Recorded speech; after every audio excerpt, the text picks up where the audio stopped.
Muy buenos días a todos. Vamos a comenzar a poner. Primero que todo, quiero darles los buenos días a todos ustedes. Nos da mucho gusto contar con su presencia en este espacio. Muchísimas gracias también por venir. Sean todos bienvenidos, por supuesto. Y muchísimas gracias a todos aquellos que nos están viendo en línea en estos momentos. Vaya también un agradecimiento muy especial para la Coordinación de Español que hizo posible que se realizara este evento el día de hoy. Nosotros escucharemos las ponencias de algunos de los compañeros estudiantes del nivel 8 de español que corresponden a su proyecto final, en el cual ellos desarrollaron durante todo este curso de verano con mucho entusiasmo y el día de hoy llega a su fin. En esta mesa redonda que se cierra también un ciclo en este centro de enseñanza para extranjeros. En primer lugar, voy a ceder el micrófono a Matthias Schneider. Él nació en Alemania, estudió matemáticas y obtuvo un doctorado por la Universidad de Londres, Reino Unido.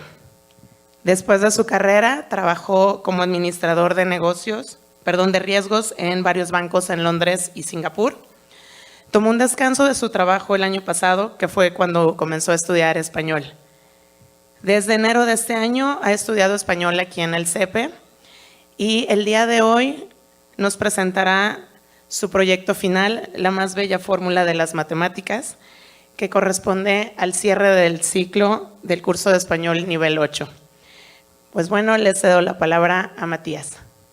Muchas gracias. Buenos días.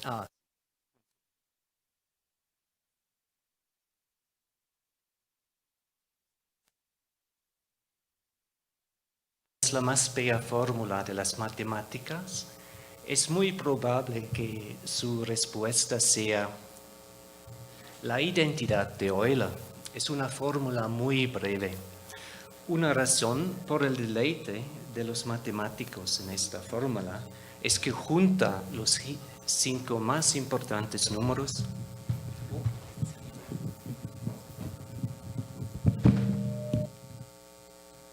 ¿Es mejor? Tal vez. Una razón del deleite de los matemáticos en esta fórmula es que junta los 5 más importantes números de las matemáticas. El 0 es la idea de la nada.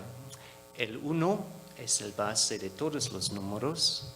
La letra griega pi representa el número que define a cualquier círculo. E es una constante que se llama logaritmo natural. Los científicos y ingenieros usan este número en muchas aplicaciones. Y para terminar con el símbolo más desconocido, la raíz imaginaria de -1, o sea, la unidad imaginaria. Sin embargo, me doy cuenta que el recuerdo de las matemáticas en la escuela le da muchas pesadillas a mucha gente en el auditorio. Por lo tanto, voy a tratar de demostrar la fórmula y dar una aplicación. Espero explicarles a ustedes la alta estima de los matemáticos.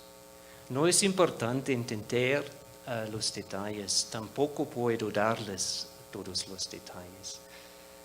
Para mí es más importante darles a ustedes una muy breve historia de los números y mostrarles el sitio central de la identidad de Euler. Todas las ideas en esta presentación son muy conocidas a los matemáticos. No reclamo ninguna originalidad. Nuestra historia y la historia de los números comienzan en África. Hace 30.000 años, los seres humanos empezaron a contar para dar información precisa, tal vez sobre el número de leones en la cercanía de la tribu. Los números, por eso inventaron los llamados números naturales, 1, 2, 3, 4, 5, 6, etc. Los números naturales son muy buenos para contar y sumar. Y a lo largo de la historia hemos inventado otros tipos de números en el proceso de resolver problemas prácticos. Por ejemplo, para restar necesitamos los números negativos. Para dividir las fracciones y cuando medimos necesitamos números que no son fracciones. Estos números se llaman números irracionales.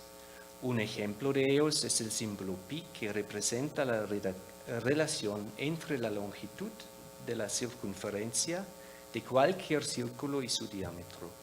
Pi es un número un poco más grande que 3. Todos estos números pertenecen a los números reales. Hay muchos más números reales que los que vemos en esta lámina. Tal vez ustedes saben que podemos representar los números reales con marcas en una recta numérica, o sea, un eje real. En el siglo XV, unos matemáticos se preguntaron si existía la raíz cuadrada de -1, es decir, un número que da -1 cuando lo multiplicamos por sí mismo. Ya fue claro a estos matemáticos que ninguno de los números reales puede ser la raíz cuadrada de -1, porque si recuerdan las reglas de la aritmética, más por más es más y menos por menos es más, mientras -1 es menos, por supuesto. ¿Qué hacer? Aquí entra nuestro héroe, Leonhard, en el siglo XVIII. También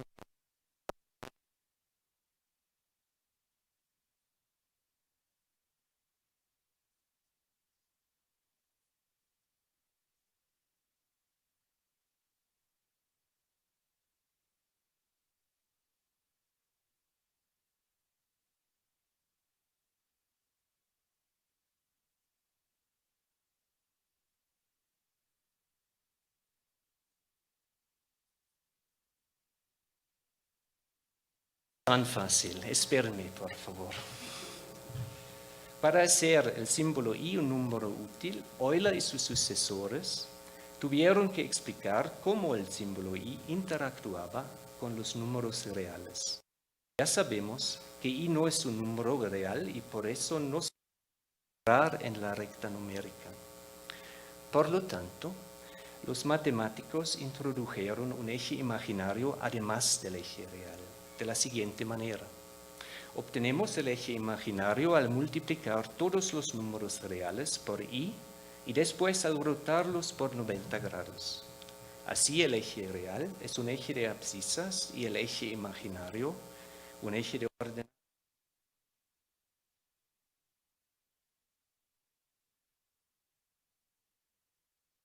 En todo eso podemos introducir un nuevo tipo de números, los números complejos. Los números complejos son sumas de números reales e imaginarios. Podemos asignar un lugar a cada uno de los números complejos si usamos su parte real como abscisa y su parte imaginaria como ordenada. Los números complejos contienen los números reales, pero son más. Los números reales viven en una dimensión, el eje real, pero los números complejos viven en dos, el plano complejo. Esta propiedad es muy importante y útil porque podemos usar los números complejos para describir objetos geométricos como por ejemplo círculos, y esta idea va a llevar a la identidad de Euler en un ratito. Para escribir cualquier punto P en la circunferencia de un círculo como un número complejo, necesitamos encontrar su abscisa y su ordenada. Es posible hacerlo si recordamos un poco de trigonometría. El punto P es uno de tres vértices de un triángulo rectángulo 0AP con un ángulo interno que llamamos X cerca del cero. Ahora la trigonometría nos dice que la abscisa es igual a coseno de X y la ordenada igual a seno de X. Para esta representación del punto P en términos de coseno y seno de x, introducimos una nueva notación. El número especial e a la potencia ix. Es decir, tenemos la fórmula e a la potencia ix es igual a coseno de x más i por seno de x. Esta fórmula es la llamada fórmula de Euler, que es más general que la identidad de Euler que buscamos. Por favor, tengan en cuenta que en esta presentación solo uso la parte izquierda de la fórmula como una notación breve de la parte de la derecha. Aquí no tengo tiempo para explicar la conexión con el logaritmo natural. Una ventaja de eso es que no van a tener pesadillas esta noche. También quisiera detallar un punto pequeño. Hay dos diferentes medidas para ángulos. En el uso cotidiano usamos grados, pero los matemáticos y ingenieros prefieren otra medida. Como los ángulos corresponden a porciones de la circunferencia, como vemos en la lámina, podemos convertir grados en longitudes de las secciones correspondientes y viceversa. Cuando medimos ángulos de esta manera, llamamos la medida radianes en vez de grados. Unos ejemplos. El número i arriba del círculo tiene un ángulo de 90 grados que corresponde a un cuarto de la circunferencia del círculo.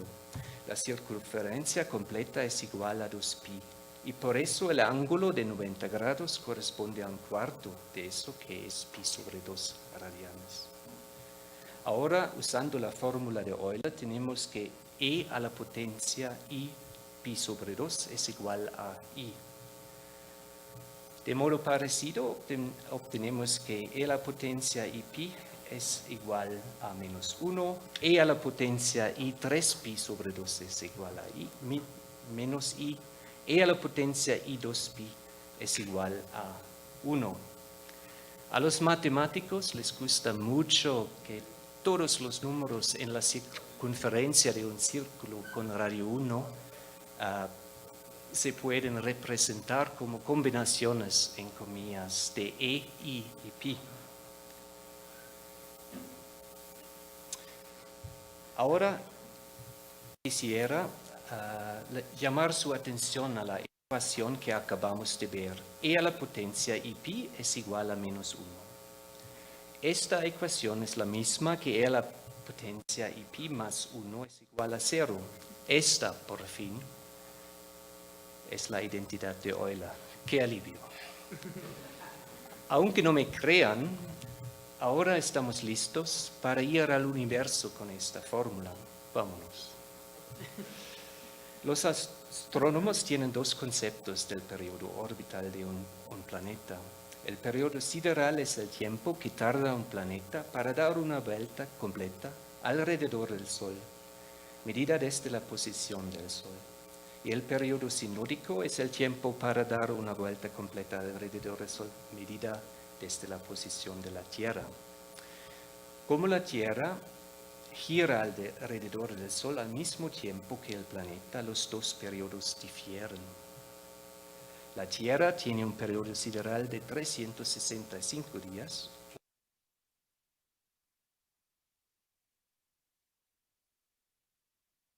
¿Cuál es el periodo sinódico de Venus? A ver. Después de 225 días, Venus cumple su primera vuelta alrededor del Sol, pero la Tierra todavía no la ha terminado. Después de 365 días, Venus ya está en su segunda vuelta cuando la Tierra cumple su periodo sideral. Después de 450 días, Venus va a empezar su tercera vuelta y la Tierra todavía está en su segunda. Venus se va a alinear de nuevo con el Sol y la Tierra durante la tercera vuelta. La pregunta es, ¿en qué día? Una belleza de la fórmula de Euler que hemos visto es que podemos usarla para describir posiciones en las circunferencias de círculos. Como las órbitas de los planetas son casi círculos, creo que un estudiante de preparatoria puede resolver el problema si recuerda todo lo que hemos visto hoy. Solo requeriría unas líneas de cálculos muy estándares de preparatoria para obtener el periodo sinódico de Venus de 587 días aproximadamente. No me queda tiempo para explicar los detalles. Sin embargo, lo importante de esta lámina no son los detalles, sino el hecho de que es solo una página que un estudiante de preparatoria puede hacer. En conclusión, en esta presentación hemos visto la famosa identidad de Euler. No solo contiene los 5 más importantes números de las matemáticas, sino también funciona como un anillo que junta todos los números de nuestro comienzo y la geometría del universo que puede ser nuestro futuro. Hoy en día, 200 después de Euler, los matemáticos tienen muchos más anillos, pero si le preguntan a un matemático, sigue siendo el más bello. Muchas gracias.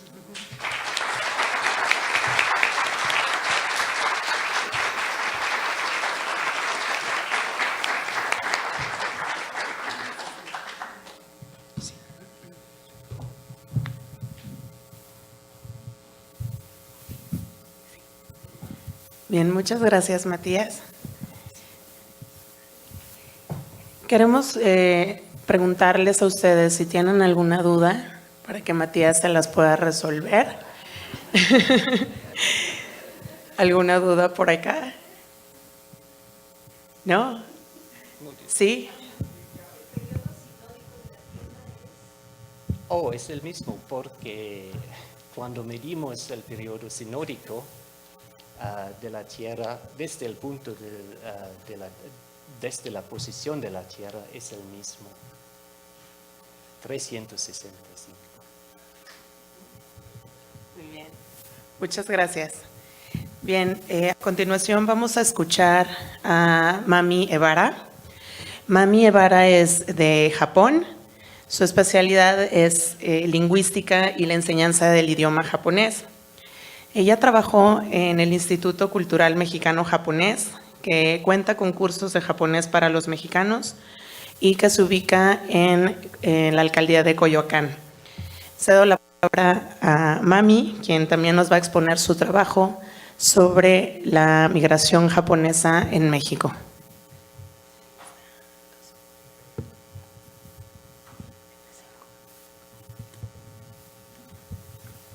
Buenos días. Hoy voy a presentar sobre migrantes japoneses en México. Tradicionalmente, México y Japón poseen una relación muy agradable.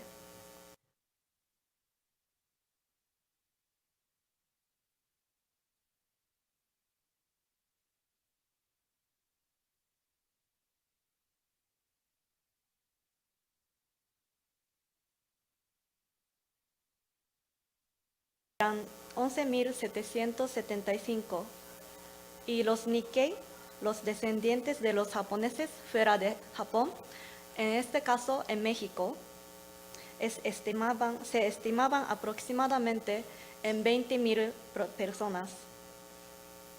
En particular, el acceso de las empresas japonesas a la región del Bajío mexicano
Los primeros inmigrantes japoneses llegaron a México.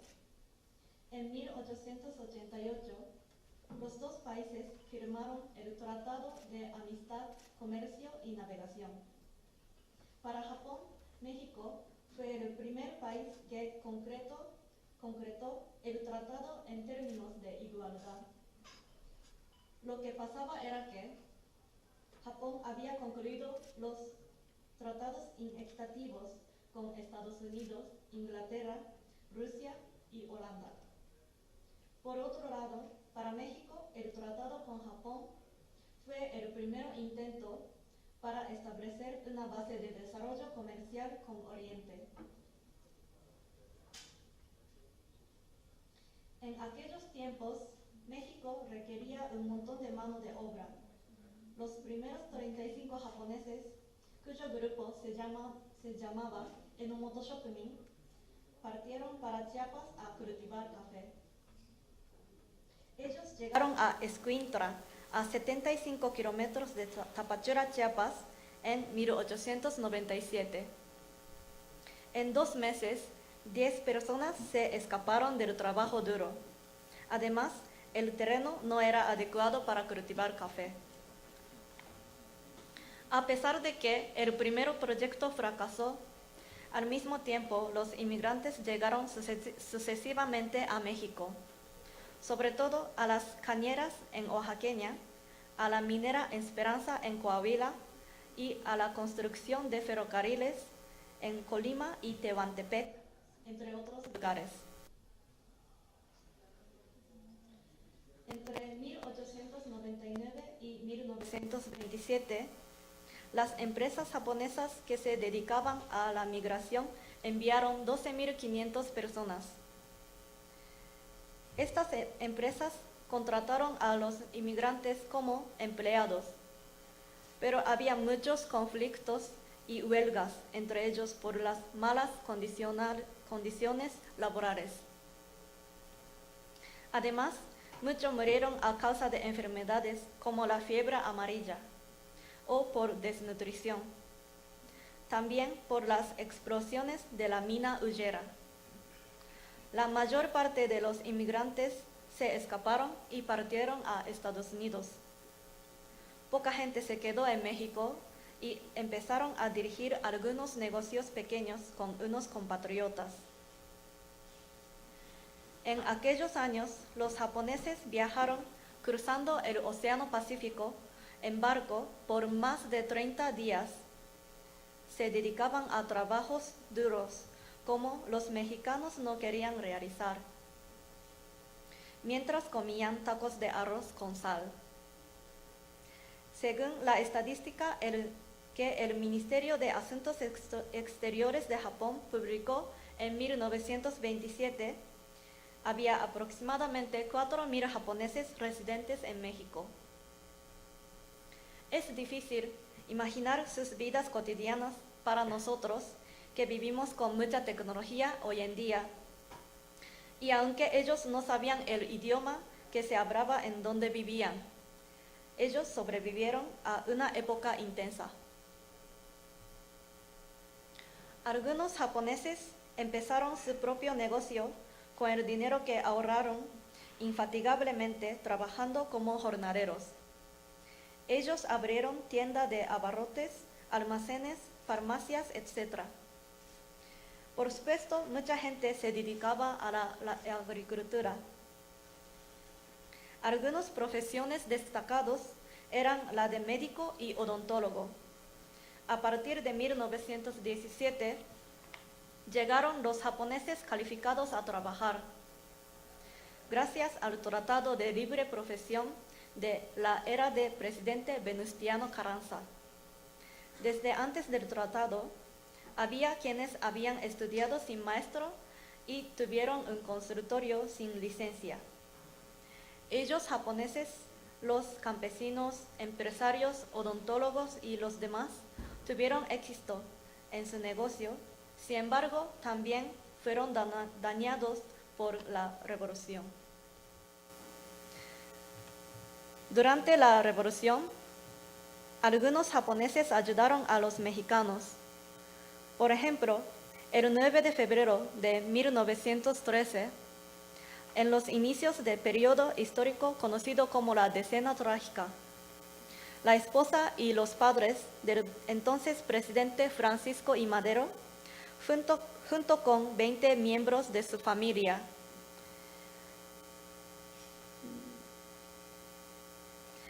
acudieron a la legación japonesa en México solicitando refugio al señor Kumaichi Horiguchi, quien era amigo cercano de la familia y fungía como encargado de negocios de la legación. El señor Horiguchi decidió conceder el refugio a la familia Madero, a pesar de que existían rumores de que el grupo huertista atacaría la misión diplomática. Después de estos acontecimientos y a pesar de las muertes de varios miembros del gobierno y del grupo del propio presidente, la familia Madero salió a salvo de la oficina japonesa. En otro ejemplo, hubo japoneses que ingresaron al servicio militar. En total, aproximadamente 350 japoneses partieron en la revolución como soldados. De hecho, los japoneses se dedicaron al ejército como forma de trabajo. Por otro lado, los demás inmigrantes japoneses también estaban en riesgo de ser atracados o asaltados.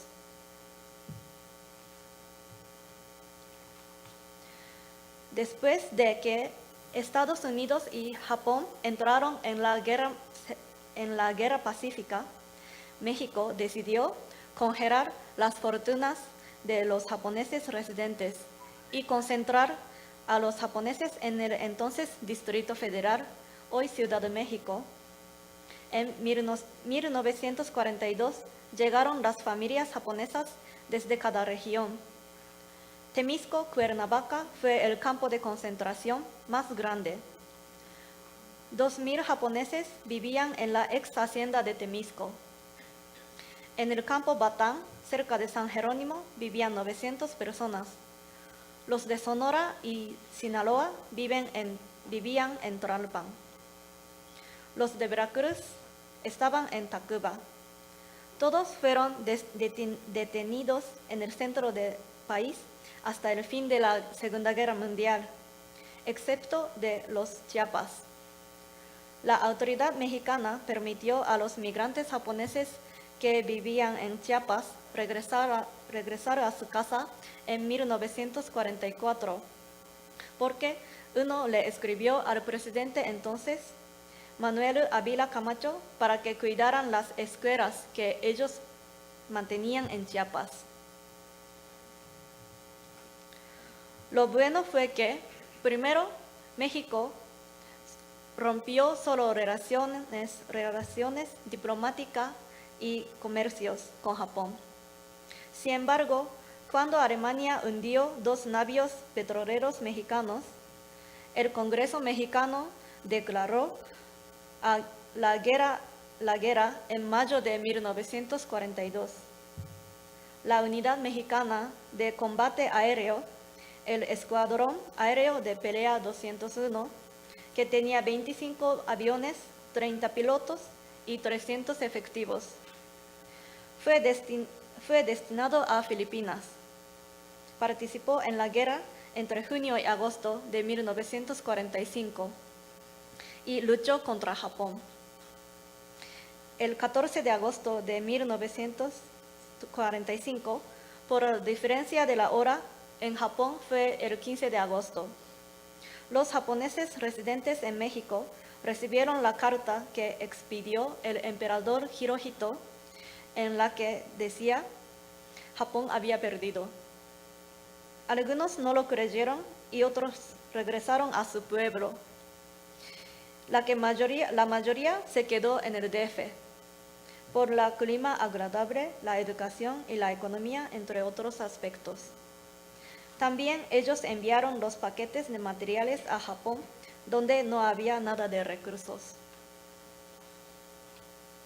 México era enemigo de Japón porque, por un lado, Japón era una de las potencias del eje y por otro, México pertenecía al bloque de aliados. Afortunadamente, México no estuvo en el campo de guerra. Además, a pesar de que los japoneses estaban detenidos y vigilados, no eran violentos. Tal vez los japoneses no se sentían peligro, pero se abstenían de gozar de la vida. Era posible que regresaran a Japón. No obstante, no lo hicieron así. De cualquier manera, los japoneses ya se habían asentado en México. Los inmigrantes japoneses atravesaron el Océano Pacífico hacia México en barco por unos 30 días, a partir de 1897. Sobrevivían en cada tierra igual que los mexicanos. Trabajaban duro, se casaron con las mexicanas e iban mezclándose. Durante la Revolución, cooperaron tal como los mexicanos lo hacían. Reforzaron más las relaciones con México. Sin embargo, en la era de la Segunda Guerra Mundial, los dos países eran enemigos. Aunque estaban en el país opuesto, ellos continuaban trabajando humildemente, sin desesperación. La exposición japonesa de arte industrial se celebró el 2 de septiembre de 1910 como parte de las celebraciones del centenario de independencia de México. En la inauguración, el diplomático señor Kumaichi Horiguchi dirigió la palabra como: nuestro imperio del Japón y nuestro estimado país México son los países vecinos separados por el Océano Pacífico. A pesar de la distancia, cuando salga de la bahía de Tokio, llega a Guaymas, Manzanillo y Salina Cruz. Estos lugares están conectados por la agua del océano. El Océano Pacífico es sereno y tranquilo tal como su nombre. No es posible que ambos países no se enlacen material y culturalmente, no solo en la parte industrial y comercial, sino también en la parte cultural y racial. Deben asimilarse y unirse profundo los dos países. 100 años después, hoy en día, su palabra se ha convertido en realidad. Los hombres solamente viven día tras día. No están conscientes de registrar la historia. Sin embargo, sin duda, los inmigrantes japoneses en México dejaron su nombre en la historia. Nosotros, tanto mexicanos como japoneses, que vivimos en el presente, tenemos que reconocer la historia entre México y Japón y mejorar y estrechar nuestro vínculo cada vez más. Muchas gracias.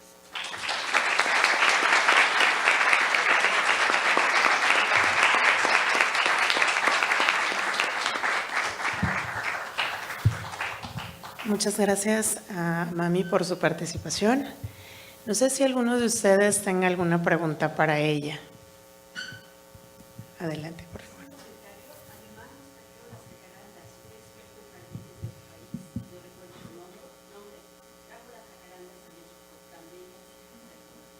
Sí, de hecho, la historia de Jacaranda, de un jardinero japonés, se llama Matsumoto.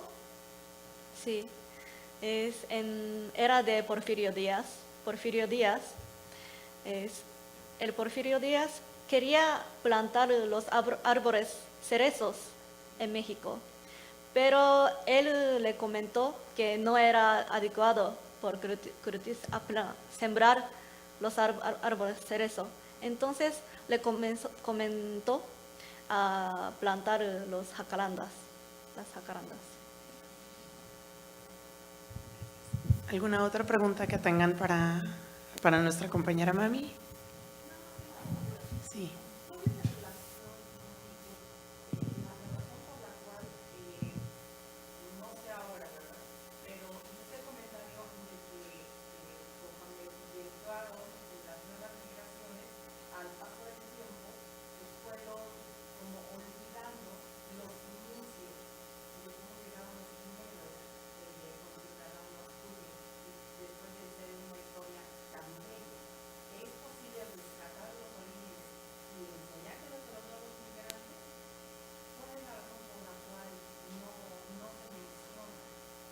los nuevos inmigrantes hoy en día. Porque los inmigrantes japoneses de hoy en día no son las familias o vinculados o conectados por las familias antecedentes de migración. Sí. Sí. Pero sí saben cómo llegaron los primeros inmigrantes. La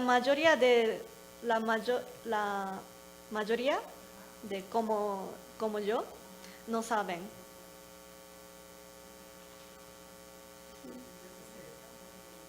Sí. Gracias. Muchas gracias. ¿Alguna otra pregunta por acá? Bien, gracias. Entonces, un aplauso para Mami nuevamente.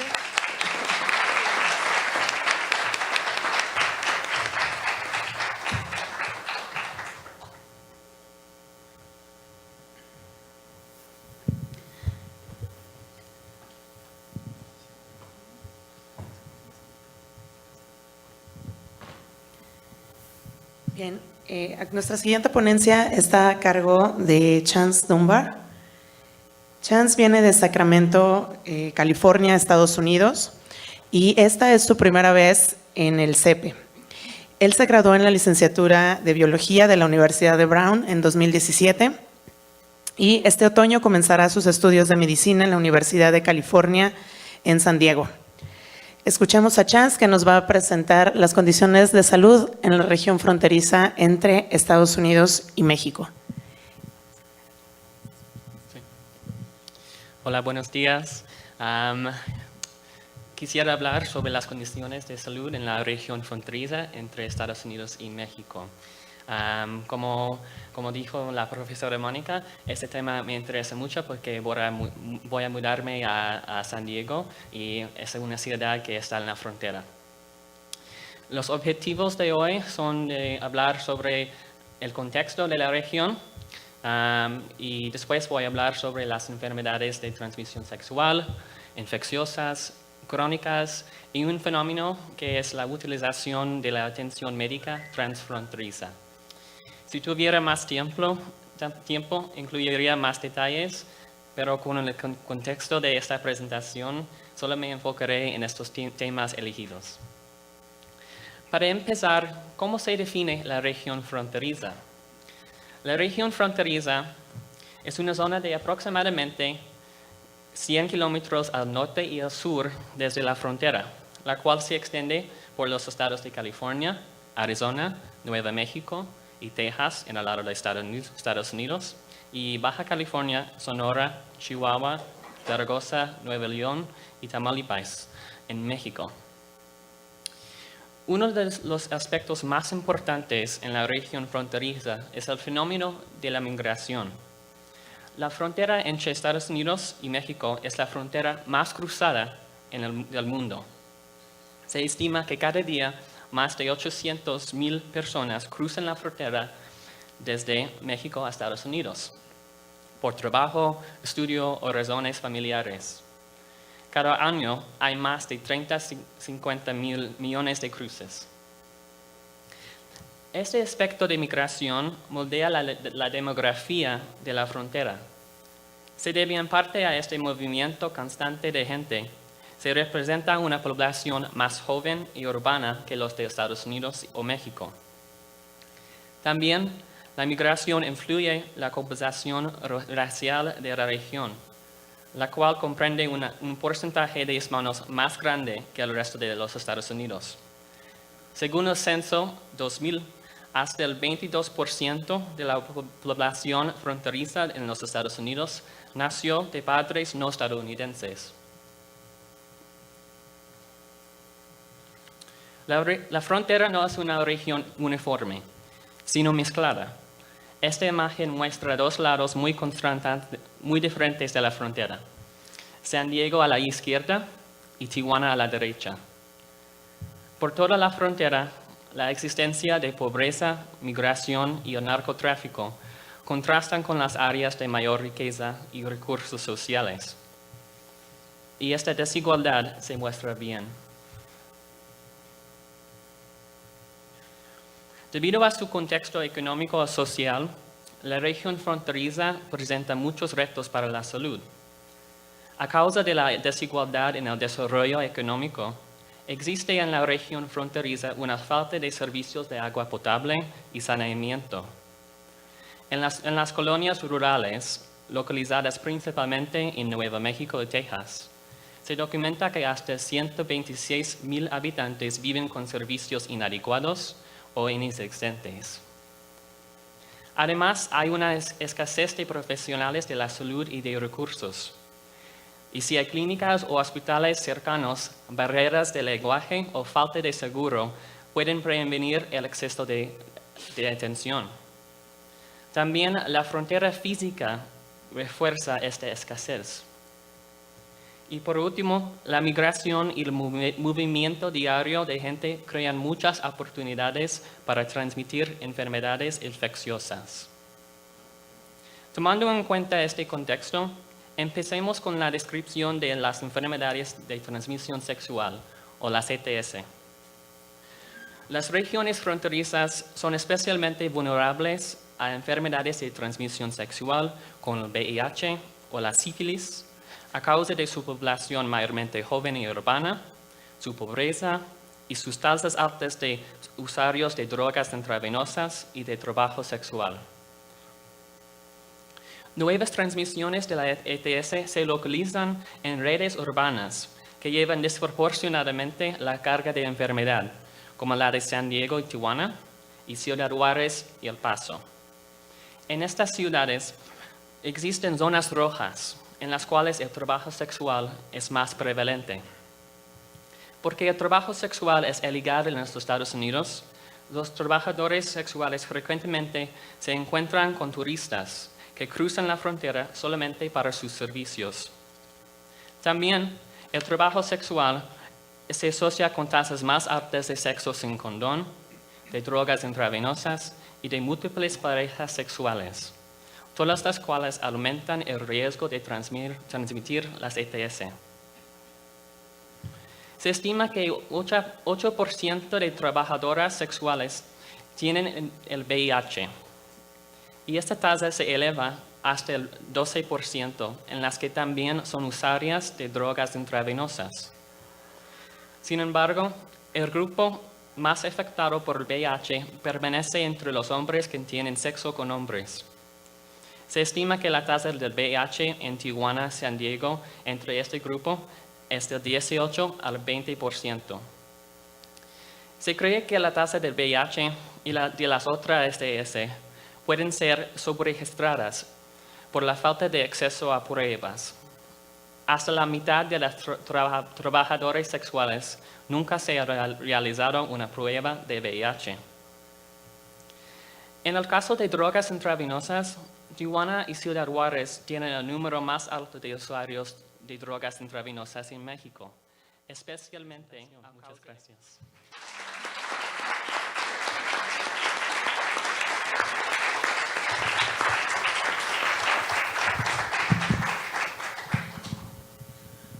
Muchas gracias, Chance. ¿Tendrán alguna pregunta para nuestro compañero Chance, que nos habló de un tema bastante interesante? Por favor.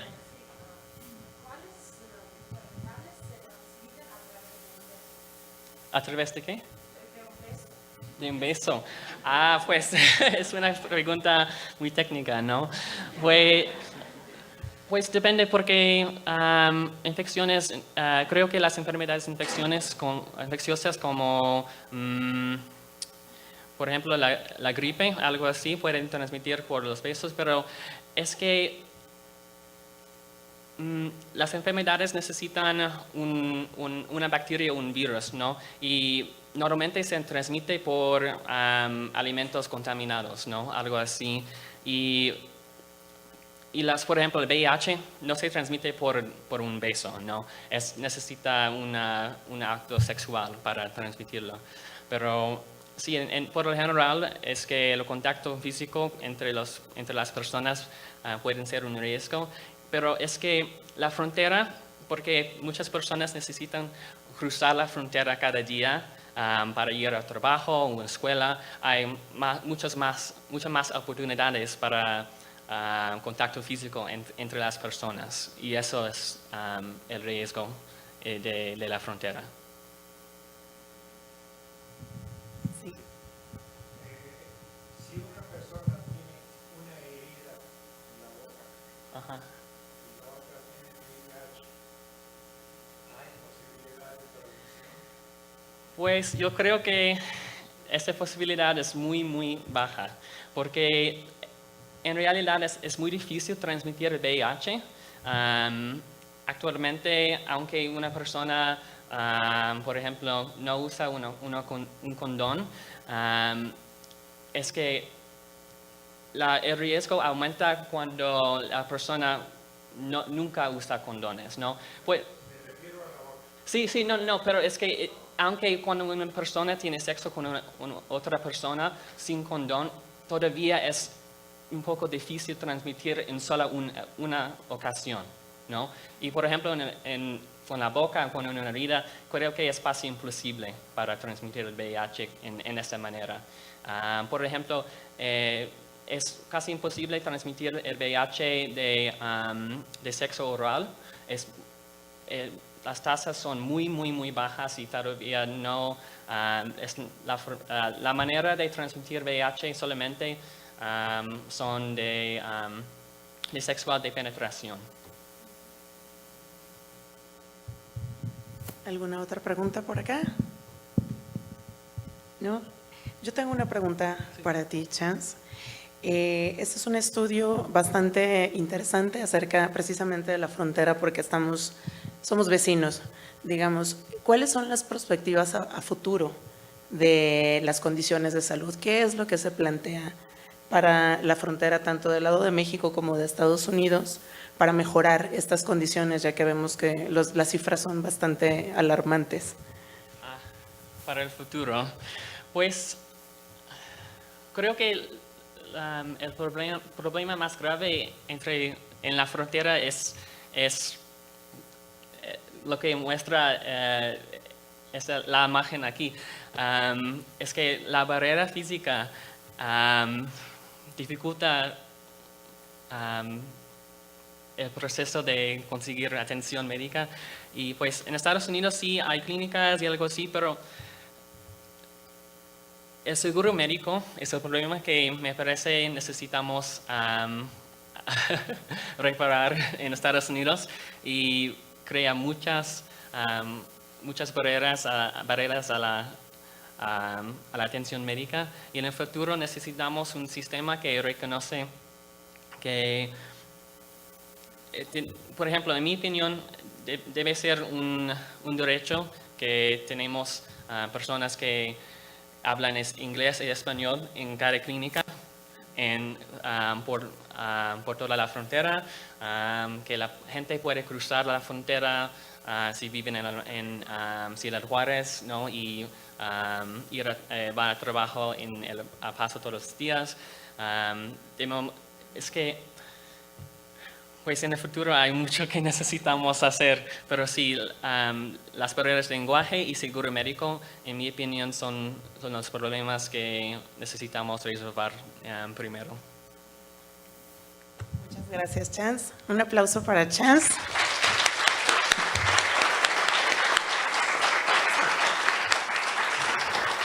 Bien, agradecemos esta primera mesa. Vamos a pasar a una segunda mesa para seguir escuchando las ponencias de los siguientes compañeros.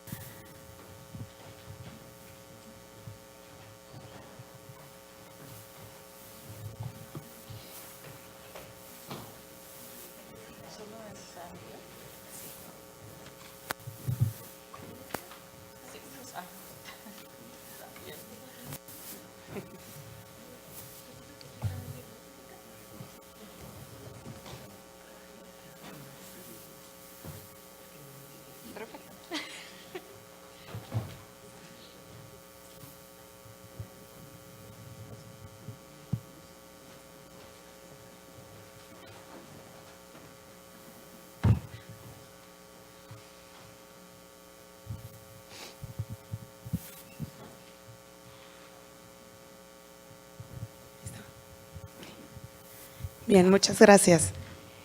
En esta segunda mesa contamos con la presencia de la maestra Whitney DeVos. La maestra Whitney DeVos es estudiante de doctorado en la Universidad de California, Santa Cruz, en donde investiga poesía experimental en las Américas. También es poeta y traductora. Y dentro de sus trabajos se encuentran las traducciones de la obra de Nora Lange, las cuales han sido publicadas en The Acentos Review, y algunas de Valeria Mailer, de próxima aparición, en The Chicago Review. Su reseña del libro Tlalcatzilistle, o Ritual de los Olvidados, escrito por el poeta náhuatl Martín Tonalmeyotl, aparecerá próximamente en Ventana Abierta, revista latina de literatura, arte y cultura. Cedo la palabra a la maestra Whitney. Gracias, Mónica, y gracias a todos por venir. Bueno, yo empiezo. Nacida en Juchitán, Oaxaca, en 1967, Natalia Toledo es una poeta mexicana que escribe en zapoteco del Istmo, en gran parte para preservar su idioma nativo, que está en peligro de extinción. Para comunicarse con una comunidad global más grande, Toledo misma traduce sus poemas al español y siempre aparecen sus obras en ediciones bilingües. La estadounidense Claire Sullivan ha traducido recientemente su cuarto poemario, impreso en una edición trilingüe, lo que hace que la obra de Toledo tenga una mayor circulación y al mismo tiempo va más allá de su idioma original. Siguiendo la convicción de que la literatura indígena debe comprometerse en sus propios términos y en sus contextos sociopolíticos únicos, esta ponencia sitúa la obra de Toledo dentro del entorno político-artístico de las representaciones existentes de Juchitán, así como Juchitán y México construido en el imaginativo lenguaje poético de Toledo. Al hacerlo, demuestro cómo los poemas se involucran en un diálogo cosmopolita e intertextual con artistas y escritores tan diversos como la fotografía de Graciela Iturbide y el anglo-modernista T.S. Eliot, inspirándose en los procesos de intercambio cultural, incluso cuando abordan la amenaza inminente de la globalización y el capitalismo neoliberal a las comunidades indígenas, las epistemologías, los entornos y los idiomas, desafiando los estereotipos dominantes y con frecuencia las prácticas hermenéuticas existentes que encuadran las literaturas autóctonas como centradas únicamente en un pasado mítico, el mundo natural, la ceremonia, el folclore del maíz, etc., los escritos contemporáneos de Toledo se niegan a esencializar la realidad indígena cotidiana. Ser indígena, ella dice, es poseer un universo y nunca renunciar a él. Esta cuarta colección de la poeta zapoteca Toledo se llama Guiyasi, Olivo Negro, cuyo título viene de un árbol que existía en el patio de la casa de la familia cuando era niña. El árbol pertenece a la familia Caparaceae y es conocido en español como el olivo negro, como se traduce el título del libro, y también como el acebuche o el laurel, un árbol cuya carga simbólica en el occidente es muy distinta a la que tiene en el mundo zapoteco. Aunque en zapoteco su nombre Guiyase literalmente significa flor negra, el árbol no tiene flores negras, sino de color crema. Son las hojas que son oscuras, así que cualquier mancha se destaca como prominente. En una entrevista dice la poeta que el árbol era donde subíamos y abríamos las hojitas para contar los puntos blancos que tienen. Según su número, esos iban a ser los amores que tendríamos en la vida. Esta costumbre local está documentada en el Herbario Etnobotánico Nacional del Instituto Smithsonian. En la actualidad, las niñas para jugar traen las hojas y le buscan cuántos puntitos tienen y según los que le encuentren, son los novios que tendrán. Es una cita de Smithsonian. El poema titular, lo siento, Hui hace, que se traduce al español como flor negra, se trata de todo esto. Una niña eleva su risa al olivo. En una rama desnuda abre las hojas doradas para contar las manchas del deseo. Las hojas le dirán cuántos amores tendrá. Por cada mancha que su dedo cuente, el destino le revelará un nombre. Olivo Negro es un libro muy sexual y sensual, aunque pocos críticos se han enfocado en este aspecto.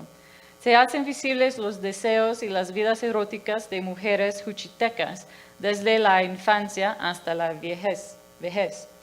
En este poema, que revela muchos temas prominentes del libro, una niña es iniciada a la presencia constante del eroticismo en la naturaleza por encontrar una rama ya desnuda.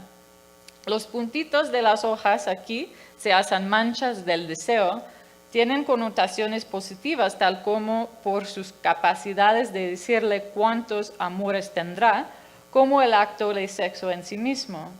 Además, es imposible separar los hechos y el azar de los humanos desde el mundo natural.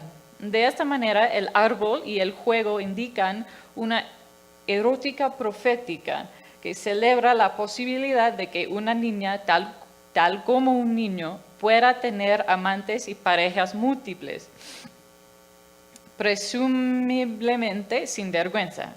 Y es precisamente así como relata la poeta, haciendo una conexión directa entre la naturaleza y su personalidad. Dijo, cuando yo abrí mi hoja, había muchos puntitos. Fui noviera porque esa fue una revelación desde niña.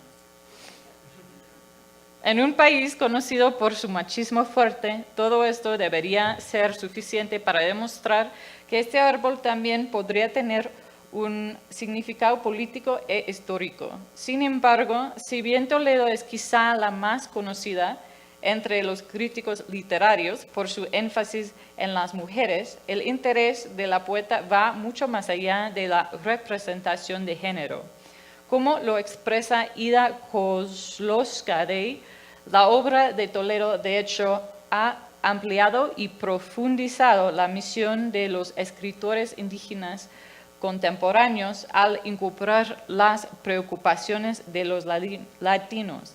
El ecofeminismo latinoamericano, que exige el reconocimiento de la sabiduría y las tradiciones antiguas y enfatiza la importancia de mantener la diversidad cultural y lingüística. La diversidad cultural y lingüística que se trata en la obra de Toledo viene de su niñez en Juchitán de Zaragoza, en la región del Istmo del estado de Oaxaca, México, donde la poeta nació en una familia, como muchas familias ismeñas, notable por la presencia muy fuerte de mujeres. Según la poeta, en Juchitán nosotras crecimos con mucha libertad. Aunque el istmo ocupa solo 1% de la tierra mexicana existente, tiene una gran importancia en la imaginación cultural, específicamente en términos de género, debido en gran parte al estilo personal de Frida Kahlo, tal como las fotografías de Graciela Iturbide y los comentarios textuales de Elena Poniatowska, que las acompaña en el fotoenseo documental Juchitán de las mujeres. Allí vivió la poeta por 7 años, absorbiendo la cultura oaxaqueña y hablando con fluidez el zapoteco y el castellano, como se refleja en su obra.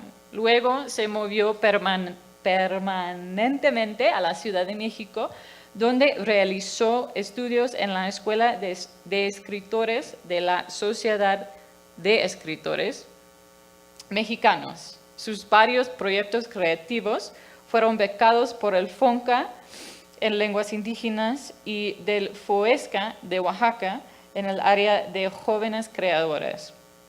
Olivo Negro ganó el más alto honor de México para la literatura indígena, el Premio Nacional Nezahualcóyotl, en 2004. Después del temblor de 7 de septiembre de 2017, se dio a conocer por dirigir talleres artísticos gratuitos para la gente de la Ciudad de México y del Istmo, apoyándolos en sus esfuerzos por superar el estrés postraumático. En 2018, Toledo fue nombrada como titular de la Subsecretaría de la Diversidad Cultural al interior de la Secretaría de Cultura Federal de la Administración de AMLO. Un cargo ella abordada con la convicción de que la cultura cura el alma, especialmente en poblaciones que sufren graves problemas como feminicidios, migración o violencia. Para aprender de estas poblaciones y del conocimiento humano que se ha desarrollado durante siglos, el primer proyecto de Toledo es hacer un recorrido por pueblos originarios en varias partes del país para crear, cita, un diagnóstico y un mapeo para conocer qué hay en los lugares, sobre todo en las comunidades indígenas, donde existe ya una forma de pensar y de hacer las cosas que generan cultura. Tenemos que aprender de ellos, dijo. También será un esfuerzo por proteger las 68 más lenguas originarias del país, muchas de las cuales tienen muy pocos hablantes. Muchas veces los que quedan pertenecen a las generaciones viejas, significando que está muriendo no solo en el lenguaje, sino la epistemología que lo guarda en existencia. Aunque se estima que hoy en día hay entre 65,000 y 100,000 hablantes del zapoteco, por ejemplo, la estimación es generosa. Los lingüistas informan que los jóvenes de la región juchiteca, menores de 20 años, ya no son bilingües. Como tal, el zapoteco podría extinguirse dentro de 100 años, a pesar de que ha sido una de las fuentes más fuertes y antiguas de cultura en México. Carlos Montemayor ha dicho que los zapotecos del Istmo han forzado la tradición literaria moderna más importante de las lenguas indígenas de México. Y el poeta Víctor de la Cruz, coordinador de la revista Iguana Rajada y compilador de la antología La Flor de la Palabra, ha afirmado lo mismo. Dice, los zapotecos del Istmo desde fines del siglo pasado y sobre todo en el transcurso del presente hemos desarrollado y fortalecido una literatura indígena sin paralelo en lo que fue el territorio mesoamericano por lo menos. La crítica Jean Franco lo confirma. El zapoteco es la única lengua indígena de México que tiene una tradición literaria moderna. El privilegiado estatus literario del Istmo zapoteco, como señala Franco, tiene mucho que ver con la historia política de la región en donde se habla. Por un lado, la tradición literaria zapoteca es conocida por su tendencia a incorporar las costumbres externas en la cultura local, iglesias católicas, vestidos de terciopelo, comercio global, en lugar de rechazar esas cosas, debido en parte al hecho de que en el siglo XIX el Istmo fue un sitio muy cosmopolita de especulación financiera entre extranjeros interesados en crear una ruta comercial desde el Atlántico hasta el Pacífico. Por otro lado, los zapotecos han evitado la invasión y colonización total por más de 1000 años. Aunque su arte usa material de fuera, con frecuencia es una forma de antropofagia. Critica y resiste las maneras en las que la costumbre externa pone constantemente a la comunidad bajo amenaza de extinción.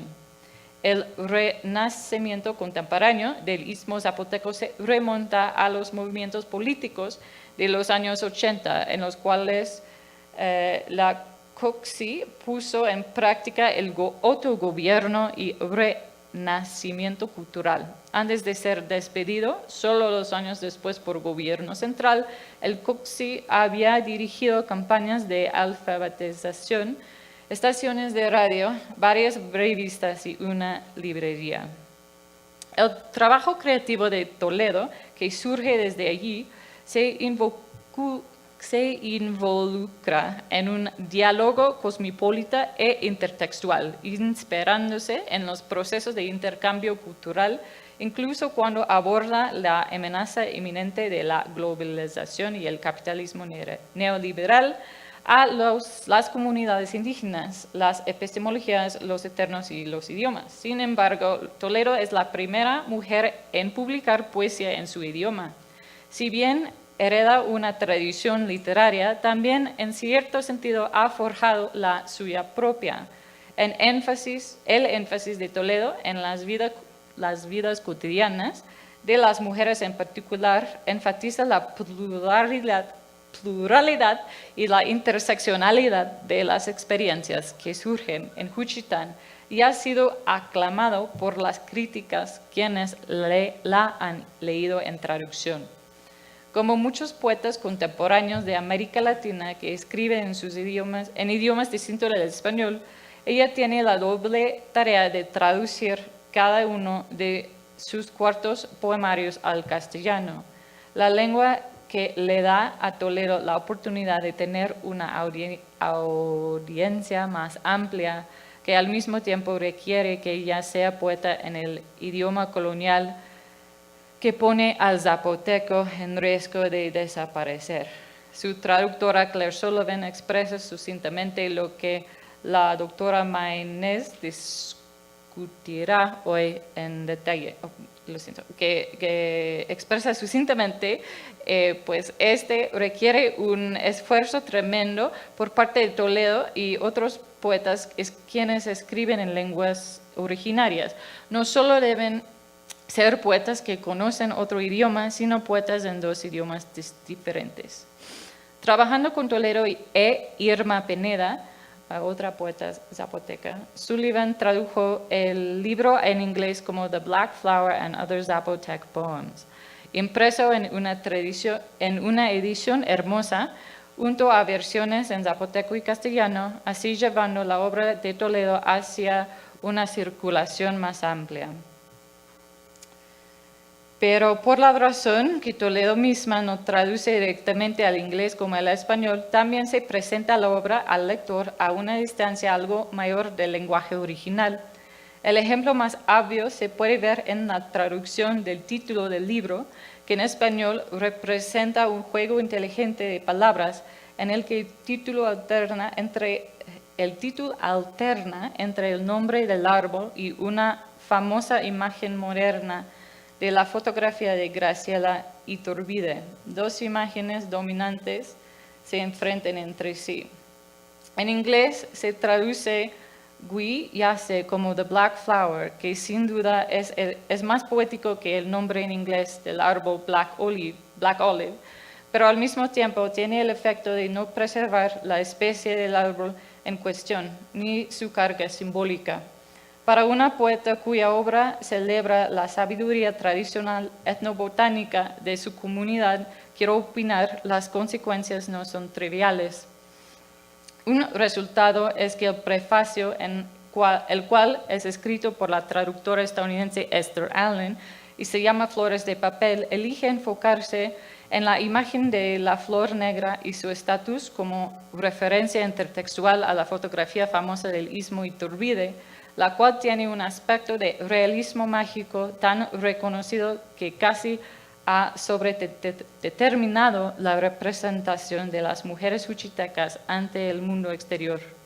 El prefacio comienza así.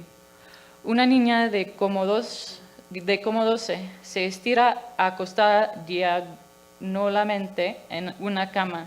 Se ríe de sí misma, ojos distantes. La cara de su muñeca derecha yace en su frente suavemente. Su vestido es blanco y fluye como un vestido de novia, cubriendo toda la extensión de su cuerpo. Esparcidas por la cama y en su cuerpo está como una docena de flores enigmáticas de color negro.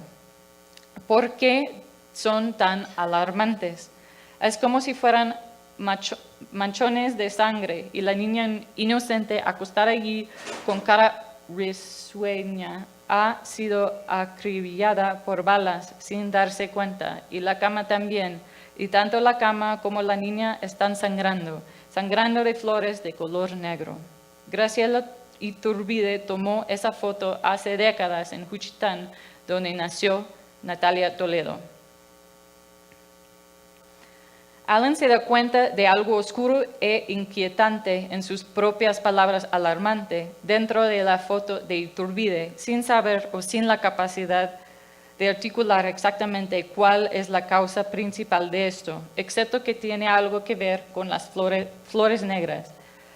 El pasaje termina por suponer cómo la niña hubiera sido acribillada por balas sin darse cuenta y la cama también. Y de esta manera Allen sugiere un tipo de violencia ambiental y cotidiana, la cual está tan presente que sus víctimas casi no lo notan.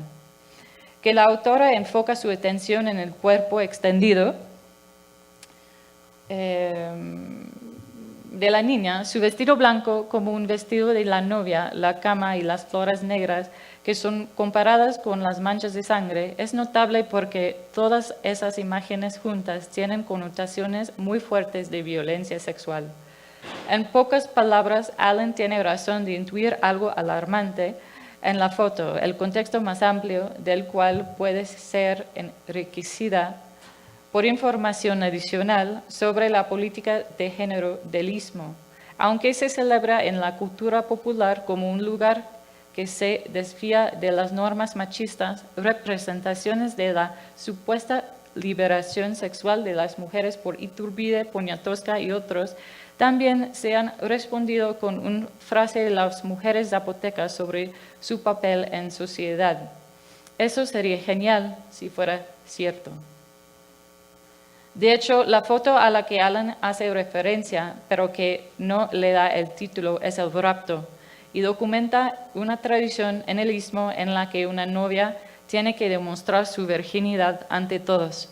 Una costumbre antigua del Mediterráneo llevada a Mesoamérica por los españoles. El rapto actualmente es practicado todavía en ciertas comunidades zapotecas y en otras partes del mundo, en las cuales se espera que las novias aún sean vírgenes cuando se casan. El rapto, el secuestro, es un ritual del matrimonio tradicional que ocurre cuando una pareja joven quiere comprometerse. El niño secuestrará a la novia, la llevará a su casa y tomará su virginidad. Su familia luego viene a ver la prueba de virginidad en forma de sangre en un pañuelo o sábana. Si hay sangre, habrá una gran fiesta de varios días de bebida, baile y comida. La foto del hecho está documentando a una novia que cumplió su prueba con éxito. La novia tiene alrededor de 12 años. Su vestido es de novia. Es muy probable que las manchas en la cama sean de su sangre. Sin duda, las flores negras representan en negro y blanco. Flores rojas entregadas por amigos y familiares luego de que se muestra la prueba de virginidad, que representan la sangre y la virginidad. Así la flor de la mujer desflorada, la flor negra de la foto de Iturbide, es un referente político. Representa el testimonio y la estetización de los mecanismos cotidianos del patriarcado y su cultura de violación. En su poema Dicta Neguenda, en castellano, Tradición, Toledo escribe directamente sobre esas consecuencias de la mujer que nos sangra después del rapto. Hubo quien probó el monstruo de tu piel, te caminó de la cabeza a los pies sin abrir los ojos para no descubrir el resplandor del sol.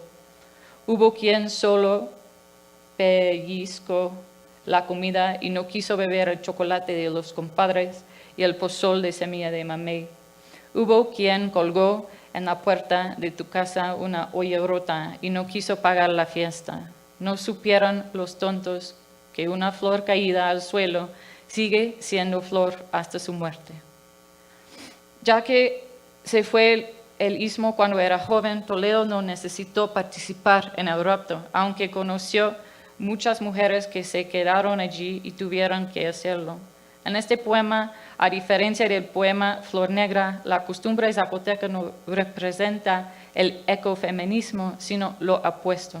Indica una manera en la que la tradición de los conquistadores lleva a los tontos más allá de la cosmovisión en el poema del árbol, en el que la mujer y la naturaleza se unen por su potencial de reproducirse, en la que las manchas indican la presencia de una erótica femenina en lugar de una concepción de honor impuesto desde el exterior, desafiando los estereotipos dominantes y las prácticas hermenéuticas existentes que encasillan las literaturas indígenas como centradas únicamente en el pasado mítico.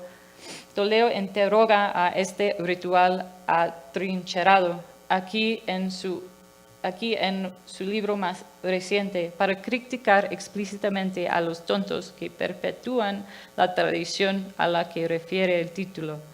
Lo que está en juego aquí es nada menos que el hecho de que presumiblemente si se pierde el lenguaje zapoteco, si las niñas ya no pueden jugar un juego que les enseña cómo celebrar su poder erótico de la sexualidad, que es incluso el poder de la creación y de autocreación, la amenaza es que sucumban a otras visiones y concepciones de sus posibilidades eróticas y sus límites, la peor de las cuales es el rapto.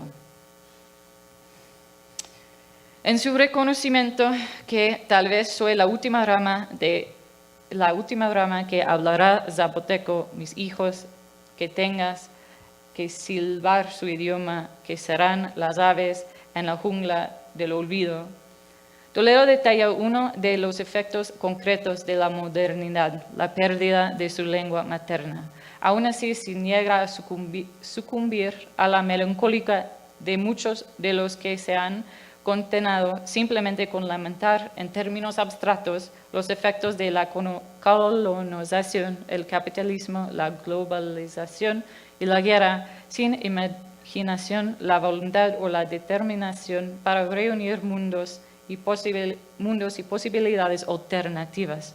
Su poema final para T.S. Eliot representa un diálogo intersexual no solo con la obra del modernismo angloamericano, The Wasteland, sino también con la epistemología occidental en que se basa la lógica y lamento profundo del poema de Eliot. En cambio de un gemido, su propio libro que termina hablando con Tiresias, a sanar mis ojos iré, constantemente postula el poder de afirmación y creación en contra de las fuerzas estructurales destructivas.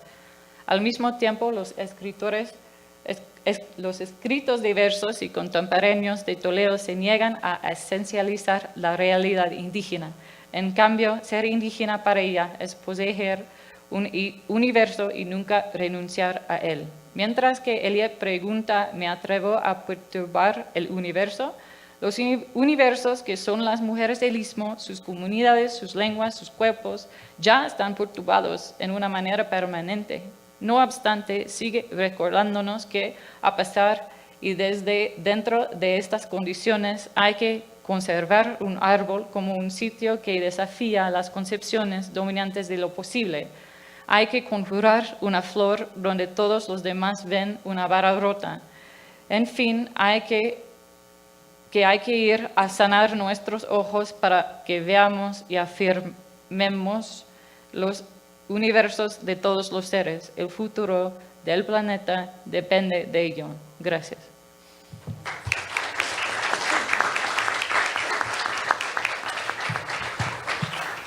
Muchas gracias, Whitney. ¿Tienen alguna pregunta para la maestra Whitney? Por acá de este lado. Bien. Sí.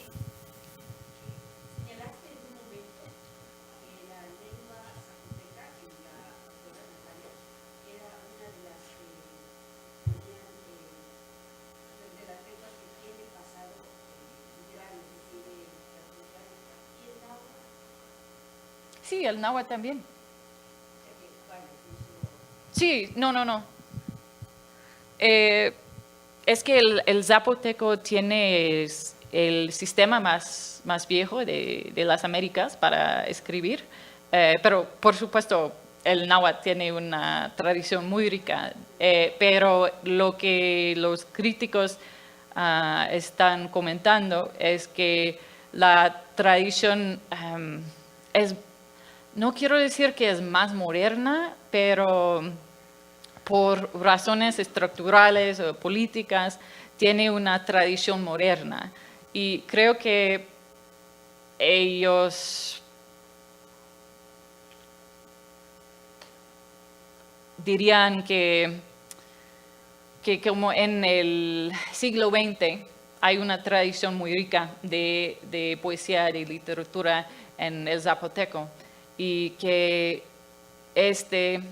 ahorita está pasando en el náhuatl, o siempre Nezahualcóyotl es la persona que es citada en esta tradición muy rica, y existen, por supuesto, la obra de Miguel León Portilla demuestra todo, ¿no? Pero en términos de una interacción con modernismo o con las vanguardias, que es muy obvia, creo que este es lo que están diciendo las críticas. Sí. Muchas gracias. Muchas gracias a la maestra Whitney. Un aplauso, por favor. También quiero anunciar Sí. que ahorita mismo hay una feria de las lenguas indígenas nacionales en el Centro Nacional de las Artes, y empieza hoy y va al domingo. Hasta el domingo. Y invito a todos. Sí. ¿Una pregunta de qué lado?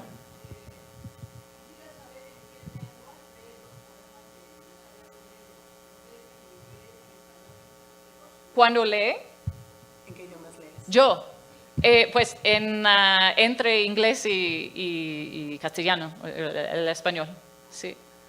Porque no sabía, o no sé ya, o todavía, el zapoteco. Pero el náhuatl me interesa mucho. Ojalá que aprenda. Muchas gracias. Bien, para cerrar esta mesa, contamos con la presencia de Sam Wichetich. Sam es de Estados Unidos, licenciado en la Universidad de Washington en San Luis, en las facultades de Alemán y Economía, de donde se graduó precisamente este año. Sam estudia la lengua española desde el año 2014, por lo cual ya cuenta 5 años realizando estos estudios. Y al finalizar su estancia en México, él se regresará a Estados Unidos y se incorporará a una compañía, Bain & Company. Hoy va a cerrar su participación y su nivel 8 con una presentación de la introducción en los sistemas SIG. Adelante, Sam.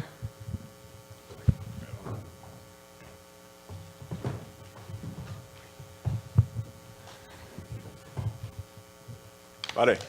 Hola a todos. Mi nombre es Sam Wichetich y de los Estados Unidos, y quiero darles a ustedes una introducción en los SIG.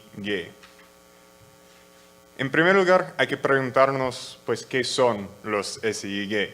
Porque es un acrónimo. ¿Qué significa? Son software, en primer lugar. Eso es bien sencillo. Pero SIG significa Sistema de Información Geográfica. Entonces, software para manipular datos geográficos. Se dice que como software, un sistema de información geográfica es un marco para recopilar, administrar y analizar datos. Pues no sé si eso tampoco tiene sentido. Entonces, para entender los SIG en cuanto a su función, en cuanto a su utilidad, tal vez debemos remontarnos aún más atrás y preguntarnos, ¿para qué son los mapas? Porque se trata aquí de los mapas como herramienta. Y la respuesta es que los mapas son para representar nuestros entornos o algunos aspectos suyos. Y eso podemos ver a través de la historia. Eso es uno de los mapas más viejos, es decir, que conocemos. Este es Estrabón, un sabio griego hecho pocos años antes de Cristo. Y representa el mundo de los griegos y romanos conocido por aquel entonces. Y aunque no gozaban de nuestros métodos modernos o científicos, es bien reconocible como el mundo antiguo del Mediterráneo, de Asia, de Europa, lo que sea. Eso también debe ser un mapa del mundo, es diferente. Se llama el Mapa Mundi de Ebsdorf, de 1235 después de Cristo, y eso también es un mapa del mundo conocido. Pero ¿qué pasó? Porque pues parece muy diferente, es casi irreconocible. ¿Es que perdieron los conocimientos de Estrabón, de los griegos y romanos? No, más bien la cosa es que la función de los mapamundis, porque es un género de mapa para aquel entonces, no fue ser fiel a la geografía, a los rasgos, a los entornos físicos. Más bien la idea fue para enseñar a la gente, fueron creados para enseñar a la gente, sea lecciones religiosas, éticas o históricas. Y se pueden ver en ese mapa, algunos dibujos, algunas imágenes de aquellas lecciones que deben ser, pues, enseñados a la gente en un tiempo en que el analfabetismo fue, pues, muy común. Este mapa es el más realista de todos que hemos visto. Fue creado por Leonardo da Vinci al mando de César Borgia en el año 1502.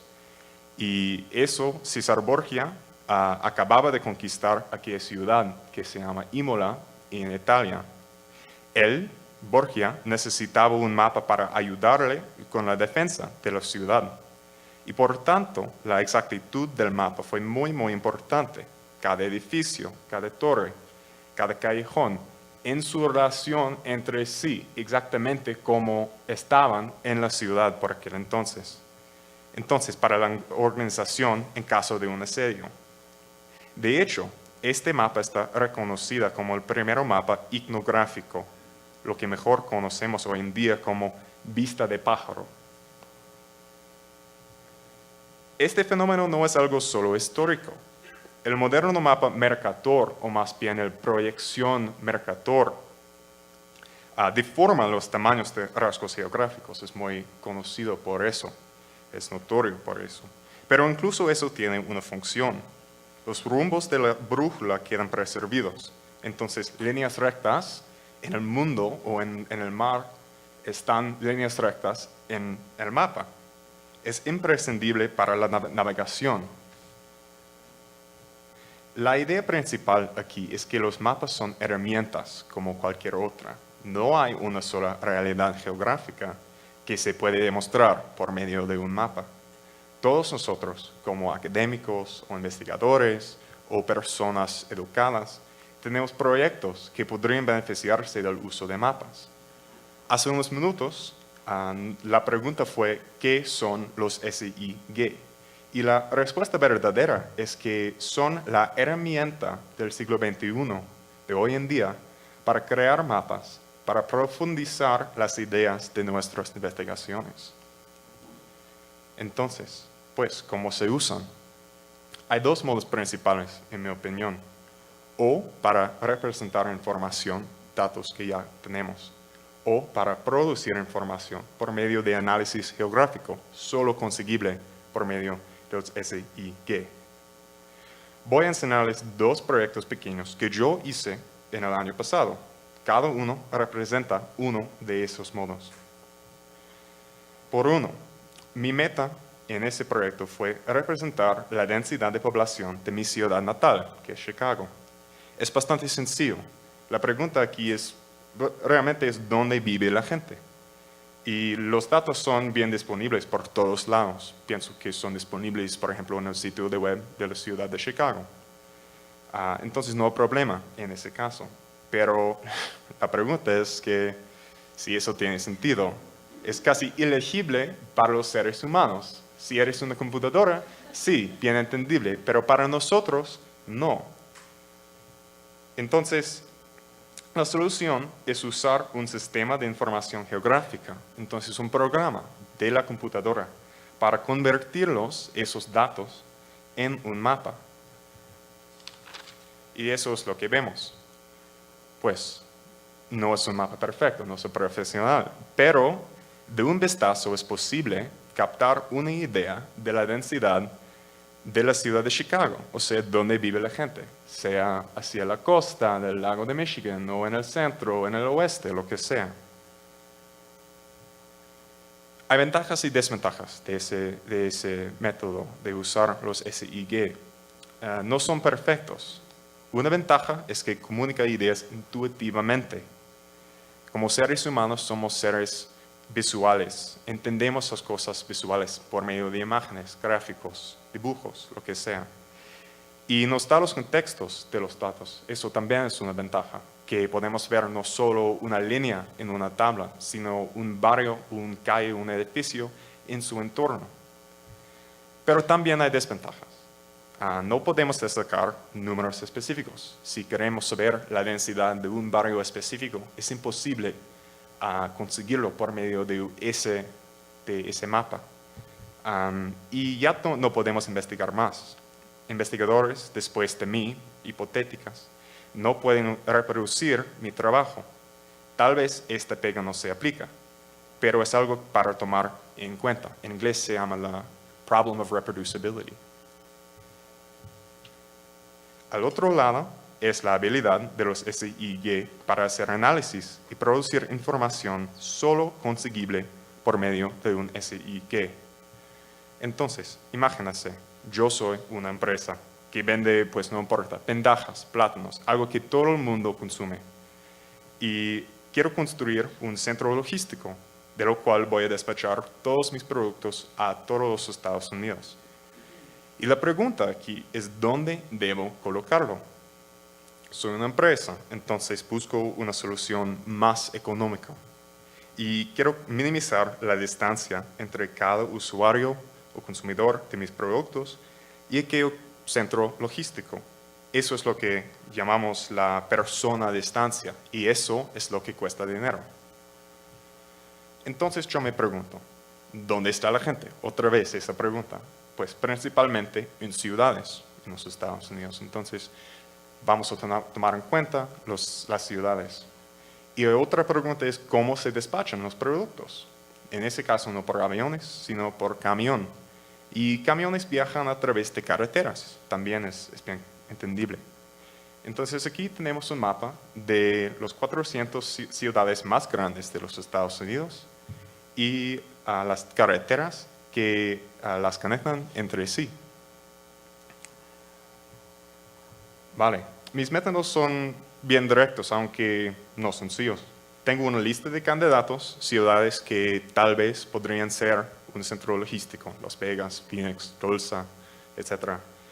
Y además voy a medir la distancia entre aquellas ciudades y las otras 400 ciudades. Y luego voy a sopesarlas por su población. Eso es bien entendible. El método aquí es nomás lo que hace Google Maps y un poco de multiplicación.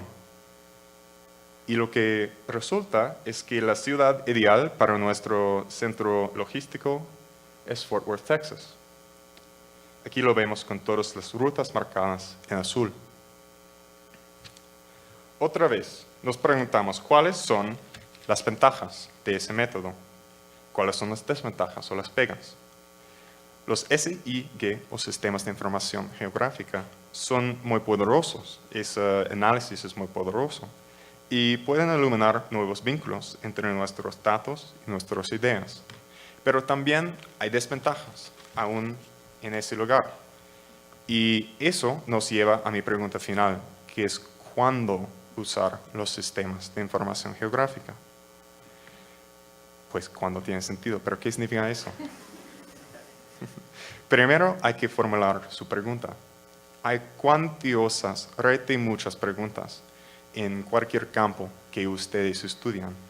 Ustedes como investigadores o académicos seguramente tienen pistas en sus estudios o investigaciones que podrían tener un vínculo geográfico.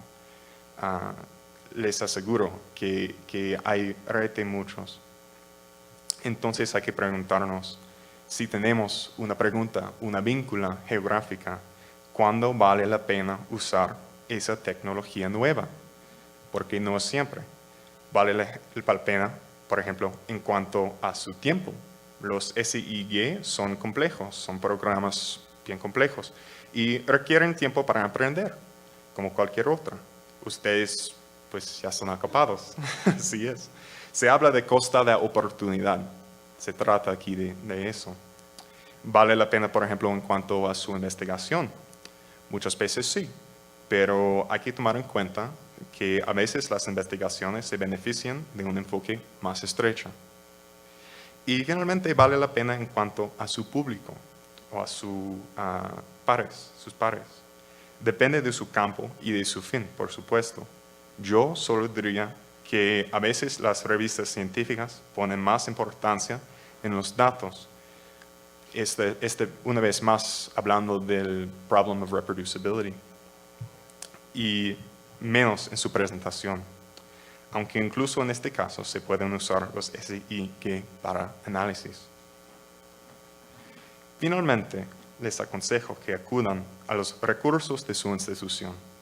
Muchas universidades, casi todas las universidades hoy en día tienen centros de expertos en los sistemas de información geográfica, dispuestos a ayudarles. Por ejemplo, entre otros, sé que en la UNAM hay un centro para la geotecnología en el Instituto de Geográfica que se llama Geotecnología en Infraestructura, Transporte y Sustentabilidad, pero es solo uno de muchos. Mi búsqueda en el red de la UNAM me dijo que hay por lo menos 3 facultades con centros o expertos o trabajo en los SIG. Al fin y al cabo, aunque parezcan intimidantes, los sistemas de información geográfica abren un mundo nuevo de análisis y descubrimiento. Vale la pena aprender más sobre ellos. Entonces, gracias a todos y estoy dispuesto si ustedes tienen preguntas.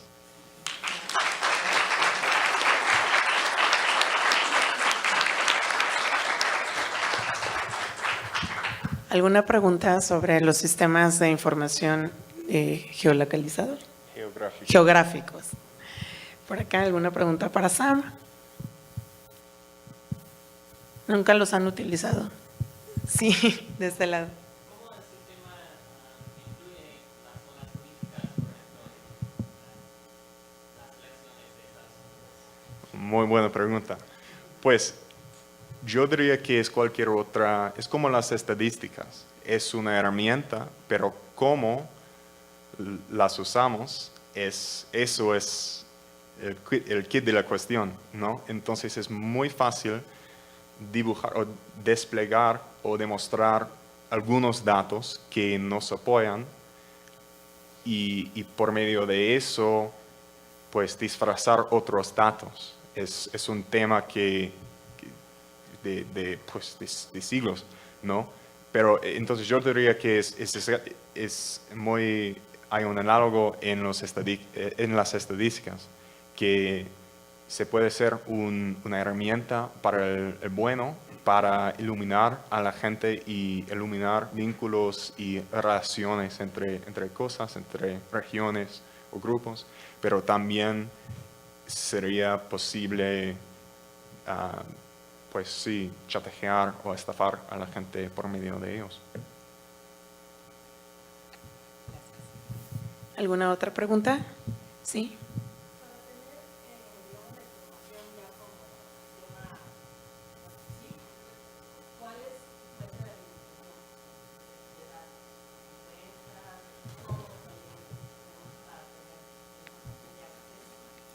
Eso también es una pregunta muy buena. Pues los archivos en sí podrían ser, por ejemplo, .csv, entonces tablas de Excel, de bases de datos como SQL, lo que sea, pero vienen de varios fuentes. Por ejemplo, de censos. En los Estados Unidos es muy común, es bastante fácil descargar datos de los censos de cada década. También en sitios de web de algunas ciudades hay como un base de datos disponible al público. Por ejemplo, la Ciudad de México también tiene un base de datos. Y en ese caso, solo depende en qué consecuente o qué bien construido es ese base de datos, porque a veces diferentes archivos no se corresponden. Por ejemplo, en mi preparación para ese tema, yo busqué en el base de datos de la Ciudad de México y lo que encontré fue que los nombres de las colonias no fueron exactamente iguales. Entonces, para hacer un análisis de densidad de la población fue muy difícil para como emparejar los datos diferentes. Entonces depende, pero fuentes normalmente públicos, entonces de censos, de estudios públicos, lo que sea, pero también de varias universidades, de empresas o organizaciones multinacionales, entonces depende, pero hay realmente muchos.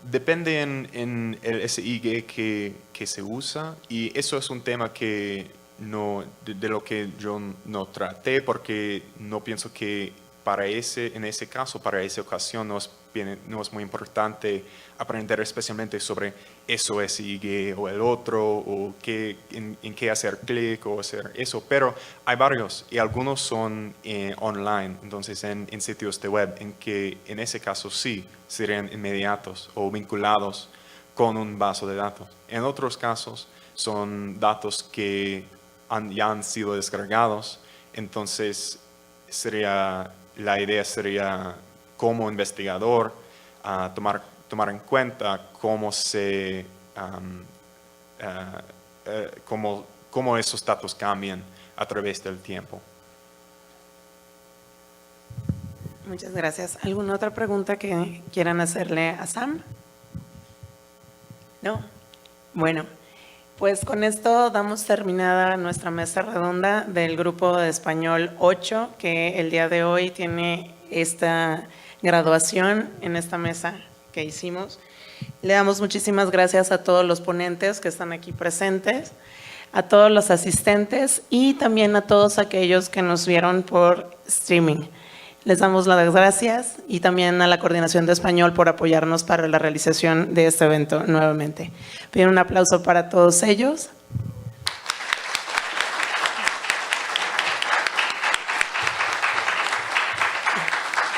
Y hasta pronto para todos también. Gracias por venir.